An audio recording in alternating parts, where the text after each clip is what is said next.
Okay चलो start करते हैं मैथ्स।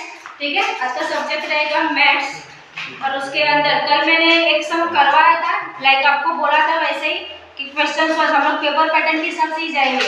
ओके, तो पेपर पैटर्न के हिसाब से क्वेश्चन 1 हमने स्टार्ट किया है। क्वेश्चन 1 में 5 जो क्वेश्चंस पूछेंगे, क्वेश्चन 1 में आपका पूरा रहेगा 20 मार्क्स के लिए। ओके, उसमें आपका फर्स्ट जो कल हमने किया 5 मार्क के लिए सम एक कंप्लीट किया, नहीं देखा तो आप लोग जाके वो लेक्चर्स देख लेना पीछे का। ठीक है, अब स्टार्ट करते हैं हम आगे का सम। फाइन, तो स्टार्ट करते हैं। फर्स्ट क्वेश्चन लिख लो पहले क्वेश्चन साथ में। The total cost function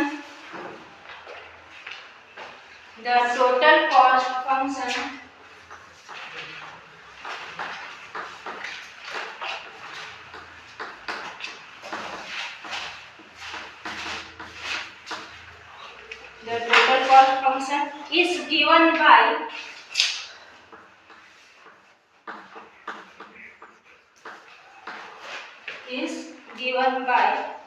C is equal to x square plus x plus 10। ठीक है, ये आपका क्वेश्चन है। Cost is equal to x square plus x plus 10। उसके बाद बोला है find the average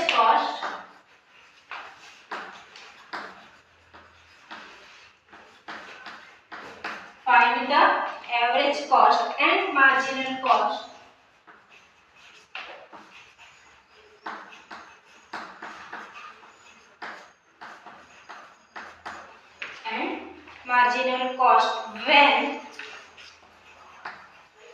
when x is 20। यानी यहाँ पे आपको x की वैल्यू दी है जिससे आपको फाइंड करना है कि ढूंढना है एवरेज कॉस्ट और मार्जिनल कॉस्ट। ठीक है, आपको एक स्टेटमेंट यानी कॉस्ट फंक्शन दिया है जो है आपका c is equal to x square plus x plus 10। ये आपका कॉस्ट फंक्शन है। ठीक है, इससे आपको फाइंड आउट करना है क्या, average cost and marginal cost. तो पहले हम लोग लिखेंगे, यहाँ से स्टार्ट होगा फर्स्ट स्टेप। ठीक है, आपको टोटल कॉस्ट फंक्शंस दिया है जो है आपका c is equal to x square plus x plus 10। इससे आपको डिराइव करना है आपकी जो वैल्यू रहेगी वो पता है ना, डेरिवेटिव्स हमने सीखा। फाइन, तो वो किस तरह से रहता है, डेरिवेटिव्स मींस एक वैल्यू दूसरे वैल्यू से डिराइव होती है। फाइन, इसी तरह से हम लोग इसको यहाँ पे भी सॉल्व करना है। तो स्टार्ट करते हैं ये आंसर। स्टार्टिंग से पढ़ते जाना और सम करते जाना तो सम इजी जाता है। फाइन, वैसे ही आपको स्टेप्स भी बनाते ही जाने। मार्क्स आपको मैथ्स में किसके रहते हैं, स्टेप्स के। ठीक है, स्टेप्स के लास्ट फाइनल आंसर का 1 मार्क्स रहेगा, लेकिन आपको स्टेप्स के मार्क्स रहते हैं। तो जितने स्टेप्स राइट होंगे उतने मार्क्स आपको बढ़ेंगे। भले आपका अगर फाइनल आंसर समझो रॉन्ग भी हुआ तो आपको एटलीस्ट स्टेप्स के मार्क्स मिलते हैं। ओके, तो उस हिसाब से आपको स्टेप्स करने हैं। चलो तो स्टार्ट करते हैं आंसर। आपको फर्स्ट क्या दिया है, total cost function is given by क्या, c is equal to x square plus x plus 10। लिखते जाओ साथ में। ठीक है, x square plus x plus 10, ये आपको टोटल कॉस्ट ये गिवन है। अब आपको क्या बोला है, फाइंड करना है क्या, एवरेज कॉस्ट और मार्जिनल कॉस्ट। तो इसके लिए एवरेज कॉस्ट का फॉर्मूला ये अप्लाई होता है। ठीक है, एवरेज कॉस्ट का फॉर्मूला और मार्जिनल कॉस्ट का। तो पहले हम लोग एवरेज कॉस्ट का फॉर्मूला अप्लाई करेंगे और उसके बाद मार्जिनल कॉस्ट का फॉर्मूला अप्लाई करेंगे। ठीक है, तो पहले मार्जिनल कॉस्ट एवरेज कॉस्ट का फॉर्मूला जाता है आपका, therefore average cost is equal to C upon x। C upon x यानी क्या, ये आपका C है। ठीक है, उसके नीचे क्या रखना है आपको, x, और उसके बाद डायरेक्टली आपको वैल्यू मिलने वाली है। x की वैल्यू पुट करना है और आंसर आ जाएगा। ठीक है, तो स्टार्ट करते हैं। यहाँ पे क्या बोला है, average cost is equal to C upon x। तो इसको लिखना किस तरह से, लाइक हमारा आंसर क्या हो जाएगा, average cost is equal to हमारे पास C क्या है, x square plus x plus 10। ठीक है, तो यहाँ पे किस तरह से रखना है, अभी एक्स स्क्वायर है। ठीक है, तो ओनली 1x रखो उसके बाद। ठीक है, ये फॉर्मूला अप्लाई होता है, ये ध्यान में रखना है आपको। ओके, एक्स स्क्वायर है, ओनली 1x रखो, उसके बाद क्या है यहाँ पे x। अभी आपको पता है कोई भी अल्फाबेटिकल नंबर है तो हम 1 लिखते हैं, कल हमने किया, ठीक है। तो यहाँ पे क्या लिखोगे 1 और यहाँ पे +10 और नीचे क्या है x। समझ में आया है? होप सो क्लियर है, राइट ना?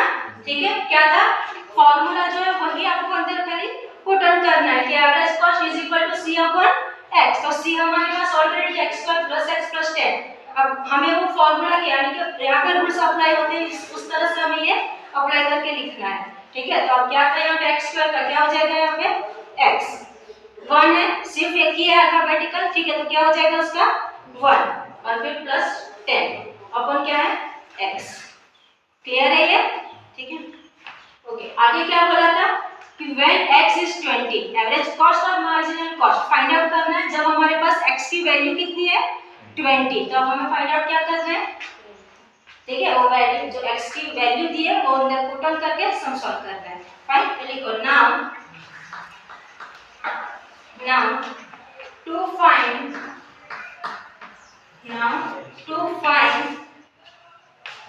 see when x is equal to 20, ठीक है। तो हमें यहाँ फाइंड आउट क्या करने बोला है एवरेज कॉस्ट। ओके, तो पहले एवरेज कॉस्ट के लिए हमारे पास क्या है x + 1 + 10 अपॉन x।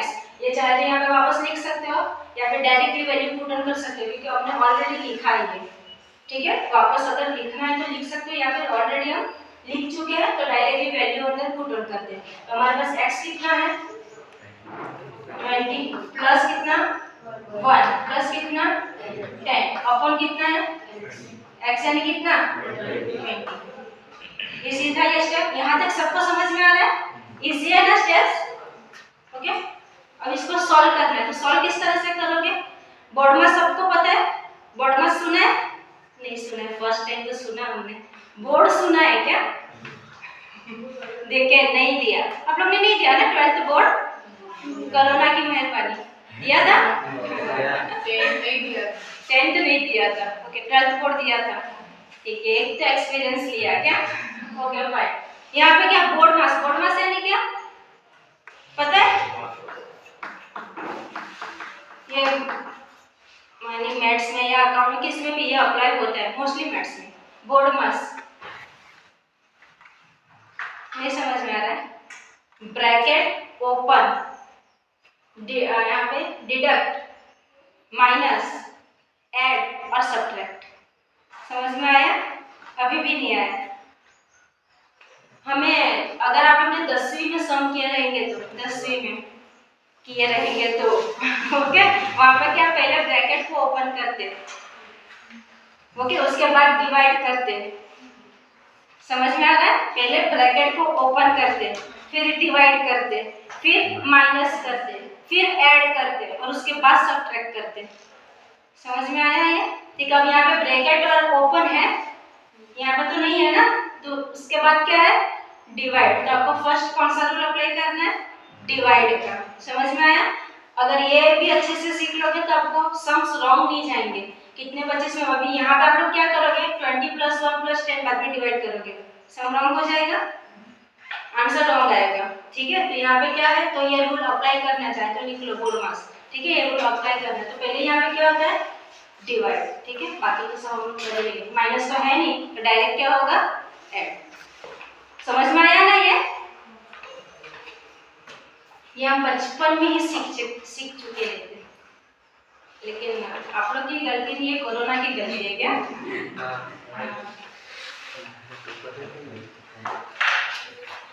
चलो स्टार्ट करें। ओके, तब इसको सॉल्व किस तरह से करेंगे? पहले क्या करना है डिवाइड, ठीक है। तो यहाँ पे 0 उड़ा सकते हो, ओके। 1 / 2 कितना होता है? कितना होता है? सबके पास कैलकुलेटर है, यूज कर सकते हो, सीनियर कॉलेज में अलाउड है ना?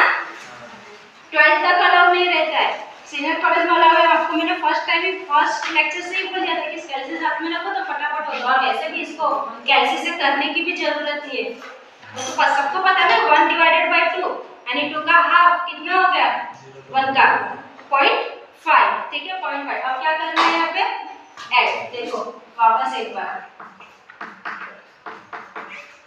ब्रैकेट ओपन नहीं है यहाँ पे, डिवाइड कर लिया, माइनस है यहाँ पे नहीं है, तो अब क्या है ऐड, और सब्ट्रैक्ट भी नहीं है, ठीक है। तो अब क्या हो जाएगा डायरेक्टली ऐड,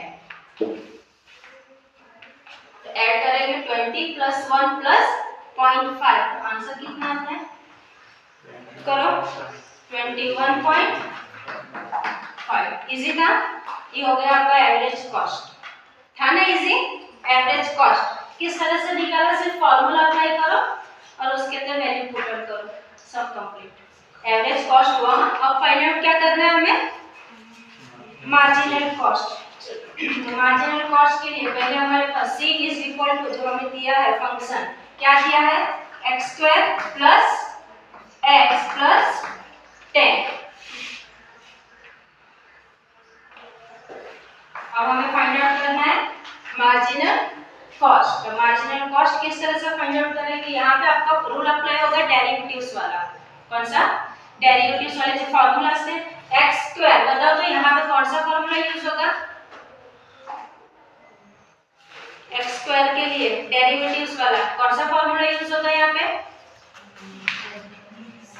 कौन सा, जोर से बोलो, क्या था n(x) n माइनस 1, ये वाला फॉर्मूला यूज होगा, ठीक है। तो यहाँ पे किस तरह से हो जाएगा, n यानी क्या है हमारे पास 2 है, ठीक है, तो n की जगह पे 2 आया, फिर क्या रहेगा x, फिर क्या है n माइनस 1, यानी n क्या है हमारे पास 2 माइनस 1, ओके, ये वैल्यू पुट करनी है आपको, प्लस उसके बाद है x, x यानी क्या रखते हैं हम 1, और फिर 10 की जगह पे क्या आएगा, अगर कोई रियल नंबर c, याद है फर्स्ट ही फॉर्मूला है आपका, तो क्या आता है यहाँ पे 0, ओके। पूरा डेरिवेटिव्स का फॉर्मूला यूज करना है, तो आपको मार्जिनल कॉस्ट की वैल्यू मिलेगी। अभी यहाँ पे 2x 2 माइनस 1 यानी कितना हो गया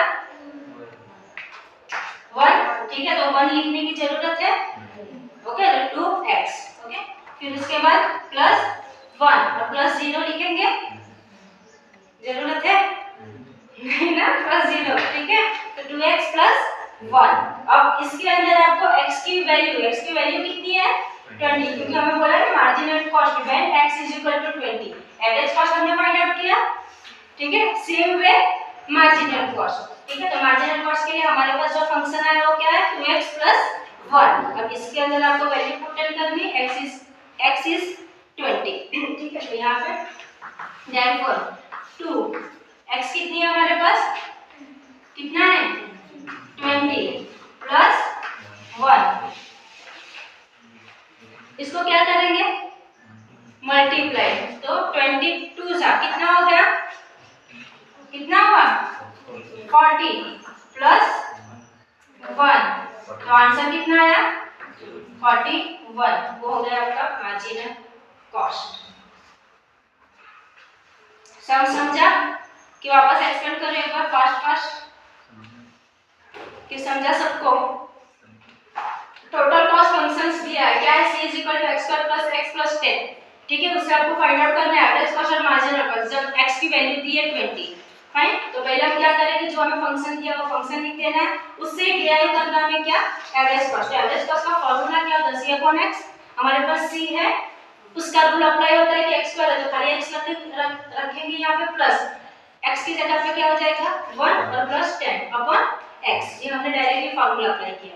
अब हमारे पास बोला है कि now to find c when x is equal to 20, तो क्या लिखेंगे हम एवरेज कॉस्ट, इसके अंदर खाली वैल्यू पुट करनी है आपको x दिया है 20, ठीक है, तो x की जगह पे सिर्फ क्या रखेंगे 20 प्लस 1 प्लस यहाँ तो 10 है, नीचे x है तो 20, ठीक है। और यहाँ पे पहले कौन सा स्टेप करेंगे, जैसे कि मैंने आपको लास्ट में बताया बोर्ड मास यूज करना है, तो पहले क्या होगा यहाँ पे डिवाइड होगा, ठीक है, तो 10 / 20 कितना आंसर आएगा 0.5, सबको ऐड करो तो आंसर मिलेगा 21.5, ये हो गया आपका एवरेज कॉस्ट। उसके बाद बोला है नेक्स्ट मार्जिनल कॉस्ट, तो मार्जिनल कॉस्ट के लिए पहले हम फंक्शंस लेंगे, फंक्शंस हमारा क्या था x² + x + 10, और यहाँ पे आपका डेरिवेटिव्स फार्मूला यूज होता है, ओके, तो x² ये आपको nx n - 1 वाला ये वाला फार्मूला यूज करना है, फाइन, ये वाला फार्मूला यूज करोगे, x की जगह पे +1 और c, यहाँ पे आपको पता है कोई भी रियल नंबर रहेगा तो आपको क्या रखना है 0।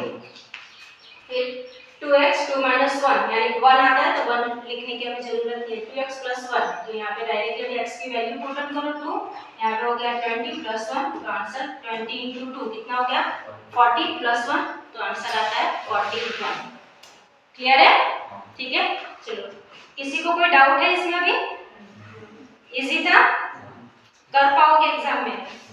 ओके, चलो नेक्स्ट सम सब कर दो ना, सबका लिख के हुआ, ठीक है। एक सम और करते हैं, चलो लिखो फास्ट। नेक्स्ट सम छोटा सा ये, the demand function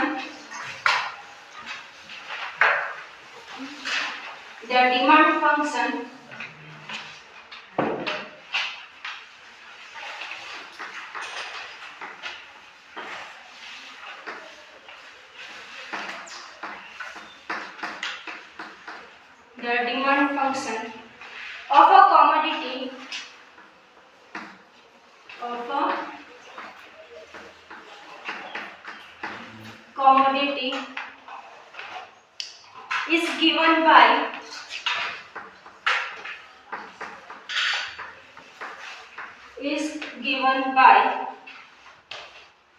P is equal to 18 plus D plus D square, 18 plus D plus D square. Find the total revenue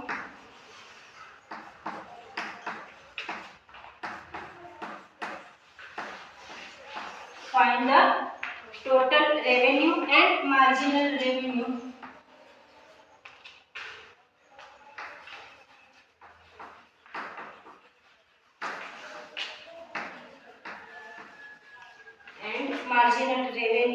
function.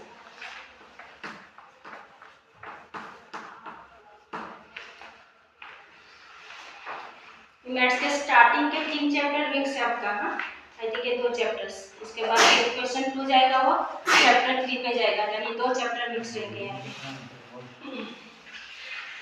Start करते हैं, पहले क्वेश्चन को समझ लेते हैं, ठीक है। क्या बोला है? The demand function of a commodity is given by P यानी प्राइस, ओके। क्या दिया है? P is equal to 18 plus D plus D square, यहाँ पे फंक्शन दिया है। आगे बोला find the total revenue and the marginal revenue, ये 2 चीज आपको फाइंड आउट करनी है, तो टोटल रेवेन्यू और एक मार्जिनल रेवेन्यू, ठीक है। तो स्टार्ट करते हैं आंसर लिखो। द डिमांड फंक्शन एक स्टेटमेंट है जो आपको हर सम में, यानी इस तरह के जो सम रहेंगे, ओके, उसमें ही लिखना है आपको प्राइस और डिमांड वाला। तो लिखो द डिमांड फंक्शन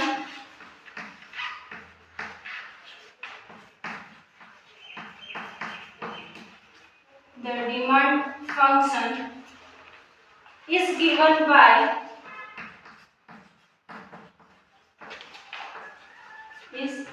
by जो आपको दिया है P इज इक्वल टू क्या दिया है 18 plus D plus D square, okay. जहां पे यानी कि वेर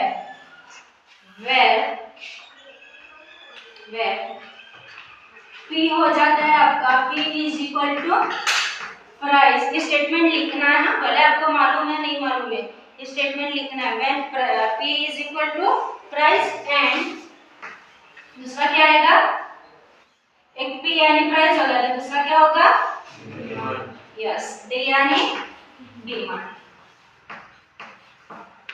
ठीक है। इस तरह से एक स्टेटमेंट, यानी आपका जब सम स्टार्ट करोगे तो ये स्टेटमेंट से स्टार्ट, यानी ये यहाँ तक तो आपको सम में दिया है, ठीक है। फिर वहां पे सिर्फ एक्सप्लेन कर देना कि जहां पे P यानी प्राइस है और D यानी डिमांड है, फाइन। अब आगे हमें फाइंड आउट क्या करने बोला है, टोटल रेवेन्यू है मार्जिनल रेवेन्यू, तो पहले हम लोग रेवेन्यू फाइंड आउट करते हैं, ठीक है। तो लेट यानी क्या एज्यूम करना है, ठीक है। हम लोग एज्यूम कर लेते हैं क्या कि let R is equal to total revenue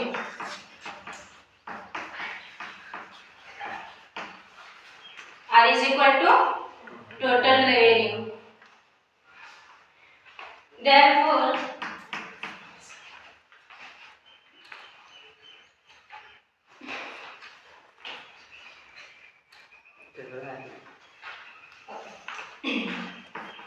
R is equal to, ये फॉर्मूला है उसका, ठीक है, फॉर्मूला अप्लाई करना है। R is equal to P D, P into D, ठीक है, पी डी यानी P इंटू डी, तो R is equal to P D.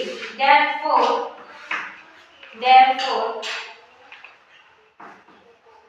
R is equal to, देखो हमारे पास P है ना, P की वैल्यू है, क्या है P की value 18 plus D plus D square, क्या P की वैल्यू, ओके, तो P की वैल्यू डाल दो उसके अंदर 18 प्लस डी स्क्वायर, और नेक्स्ट क्या है D, तो D की वैल्यू है हमारे पास, है कहाँ है, दिखाओ मुझे, नहीं है, तो क्या रखना है D, ओके, तो रख देना वहां पे D। अब आगे आता है आपको, क्या करोगे, क्या, ये ब्रैकेट है, ठीक है, ब्रैकेट ओपन, किसके साथ है, यहाँ पे क्या है D, तो क्या करना है मल्टीप्लाई, ठीक है, क्या करना है मल्टीप्लाई, जब मल्टीप्लाई करोगे तो 18 और इंटू D, तो क्या हो जाएगा 18D, जो साइन है वो साइन रखना है, D इंटू D, कितना लिखोगे 2D, हाँ D स्क्वायर, ठीक है, D स्क्वायर, और उसके बाद D स्क्वायर इंटू D, तो क्या हो जाएगा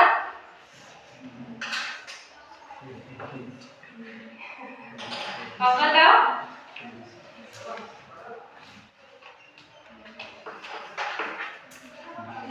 ठीक है, क्या यार तुम लोग इतना भी नहीं आता है,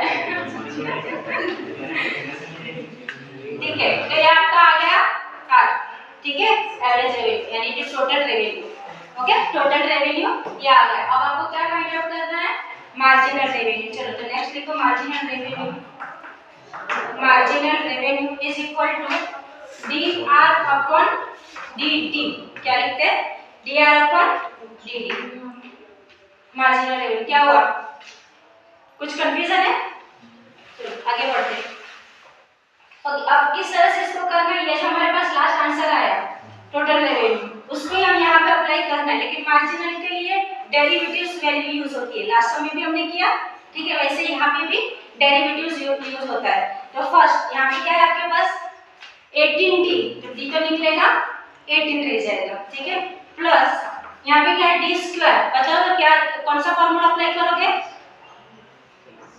सेम, आई थिंक मैंने कल से सम करवाया, सेम ही फॉर्मूला यूज हुआ, कौन सा वाला, यहाँ पे कौन सा आता है nx n-1, यानी सबसे ज्यादा सम में जो यूज होने वाला फॉर्मूला कौन सा है, दिस वन, यही है, ध्यान से देखो, राइट ना, ओके चलो, तो ये वाला फॉर्मूला, यहाँ पे क्या हो जाएगा 2D 2 - 1 करेंगे या डायरेक्टली लिख दूं, कर पाओगे ना, ये मैं डायरेक्टली आंसर लिखूं, ठीक है, क्या हो जाएगा यहाँ पे 2D 2 - 1 यानी 1 ही आने वाला है, तो आंसर क्या रहेगा लास्ट में 2D, राइट है, अगर लिखना है तो लिख लो, चलो 2 - 1 बढ़ा ही देते हैं स्टेप, और इसके बाद क्या है D क्यूब, ठीक है, तो इसको भी सेम वापस वही फॉर्मूला यूज होगा, ठीक है, तो यहाँ पे क्या होगा बताओ 3D 3 - 1, ओके, अब इसको सॉल्व कर दो, यहाँ पे फर्स्ट क्या है आपके पास 18 प्लस यहाँ पे क्या है 2 - 1 यानी 2D ही रहेगा, ठीक है, प्लस 3D 3 - 1 यानी आंसर कितना आएगा 3D स्क्वायर, 3D आ गया क्या, दिख रहा है कि मैं यहाँ पे लिख दूँ ये स्टेप, दिख रहा है, रुक गया, मैं वापस फिर भी जरा अच्छे से लिखी थी, यहाँ पे लिख देती हूँ इस पर, ओके, 18 का 18 रहेगा प्लस 2D 2 - 1 यानी कितना हो जाएगा 2D ये रहेगा, प्लस 3D 3 - 1 यानी 3D स्क्वायर, ये हो गया आपका मार्जिनल रेवेन्यू, समझ में आया? ओके, तो ये दो सम, आगे के सम हम लोग नेक्स्ट लेक्चर में देखेंगे। Okay, thank you.